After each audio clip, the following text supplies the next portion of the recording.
For BamaCentral.com, I'm Joey Blackwell here with Katie Wyndham, Blake Byler, and Austin Cannon, standing inside a currently being deconstructed Legacy Arena following Alabama's 100-90 loss to the number 15 Gonzaga Bulldogs. Guys, let's just kind of break down what happened today.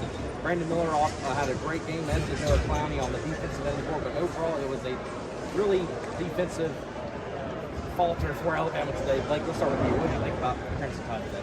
Well, I thought defensively Alabama really struggled because Gonzaga was getting really anything they wanted in pick and roll sets. They were just having guards bring it up. Drew Timmy would set screens, and they would get really any shot they wanted from 8 to 10 feet outside of the basket. And so that really killed Alabama. They didn't have a lot of an answer for it, and despite the heroics of Brandon Miller on the offensive end in the second half, they couldn't get enough stops to come away and come back in the game. Let's shift over to offense. Austin, let's talk Brandon Miller.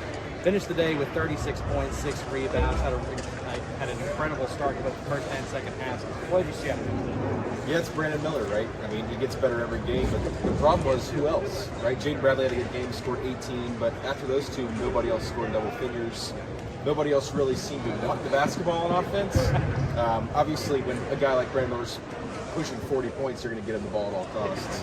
But yeah, just nobody else really could get it going on offense, and even if one guy scores 50, 60 points, if you don't play defense, like Blake said, it doesn't really matter. So, yeah, tough loss for sure to give up triple digits and lose in Birmingham once again. Yeah, there have now been 2 CMU Classics. Alabama is now 0-2 in those. Let's move to you, Kate. Kate, you're currently writing a story about that game.